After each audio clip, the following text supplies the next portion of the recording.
Старый моряк Иван Григорьевич Ковалев прожил всю жизнь на побережье Баренцева моря, в уединенной деревушке Приморская.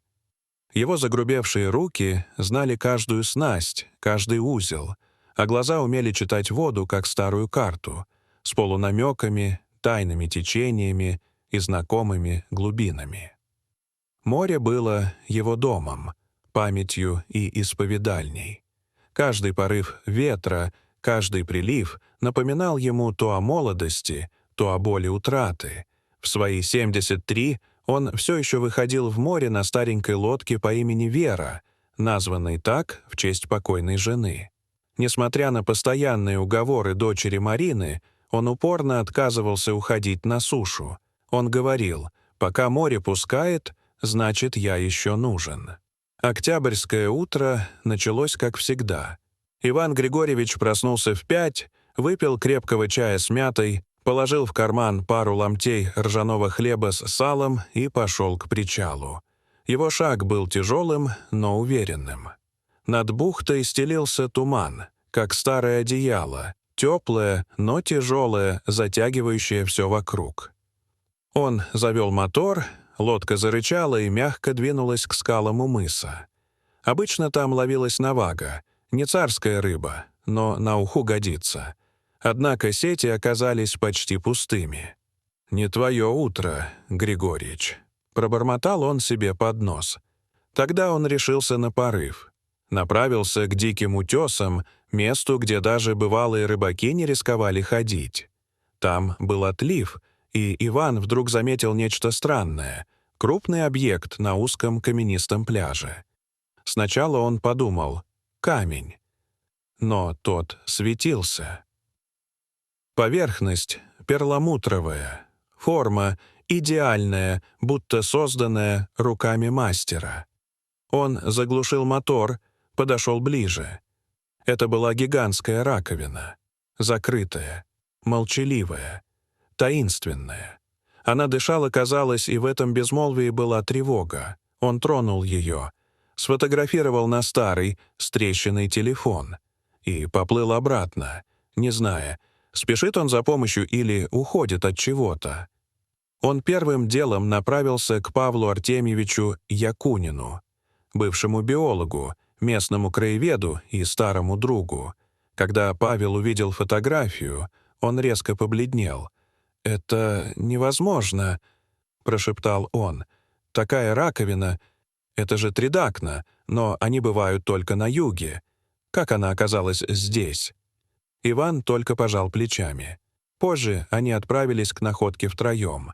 К ним присоединился Аркадий Климов, владелец рыболовецкого флота, человек амбициозный, с алчным взглядом. Его лодка была снабжена лебедкой, то, что нужно. Когда добрались до места, сердце Ивана ёкнуло. Раковина никуда не делась. Ее створки казались даже шире, чем он запомнил. Павел умолял не вскрывать ее. Надо дождаться специалистов. Это может быть живое существо. Климов, усмехнувшись, сказал: «А если она спрячется навсегда?» Внутри была жемчужина. Она светилась. Ивану показалось, она гудела, как будто тихо пела. Павел был потрясен, Климов-те охвачен жадностью. А Иван...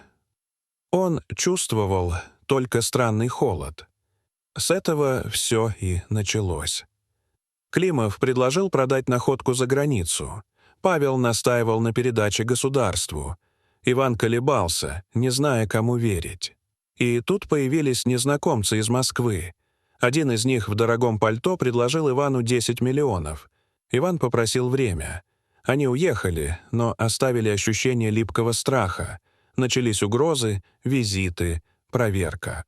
Климов заявил, что Иван присвоил культурную ценность. Была проверка, допросы, но Иван успел спрятать жемчужину в старом сарае в подполе под кучей ржавых якорей. И вдруг она исчезла. Вместо нее записка: «Спасибо за сокровище. Оно в надежных руках». Иван не спал той ночью. Он сидел у окна с кружкой холодного чая и смотрел на темнеющее море. Казалось, в каждой волне скользила тень. прошлого, настоящего и того, что ждет впереди. Он не знал, правильно ли поступил, показав раковину. Может, не следовало бы? Но тогда бы он не вынес этой тайны. Вечером позвонила Марина. Она говорила долго с тревогой в голосе. «Папа, а вдруг это опасно? А вдруг тебя втянут во что-то?» Иван молчал. Он не мог ей сказать, что уже втянули. Он вспомнил байки, которые в юности слышал от стариков, о морских духах, о дышащих жемчужинах, приносящих либо богатство, либо беду. Тогда он смеялся. А теперь вспоминал с замиранием. Было в этой находке нечто древнее. То, что человек не должен был трогать. Спустя несколько месяцев Иван увидел по телевизору эту жемчужину, названной «Белая звезда Севера», на аукционе в Лондоне. Он и Марина поехали туда. В зале было светло и холодно. За стеклом лежала она, жемчужина. Его. Но теперь она принадлежала кому-то другому. А потом появился Алексей Морозов, молодой, но упрямый журналист. Он раскопал схему контрабанды, опубликовал расследование. Климова посадили, но жемчужина осталась в частной коллекции. Иван не дождался справедливости. Он умер. А Марина осталась и не сдалась. Теперь в Приморском дети рисуют огромную раковину. А в музее в Дубае за пуленепробиваемым стеклом лежит жемчужина, которую нашел старик. Не продал, не удержал, но навсегда вписал в историю. Прошло несколько лет. История о загадочной жемчужине распространилась далеко за пределы России. Ее упоминали в научных журналах, в телепередачах, писали статьи, снимали сюжеты. И хотя официально жемчужина числилась частной собственностью, приобретенной на законном аукционе, многие задавались вопросом, откуда она взялась.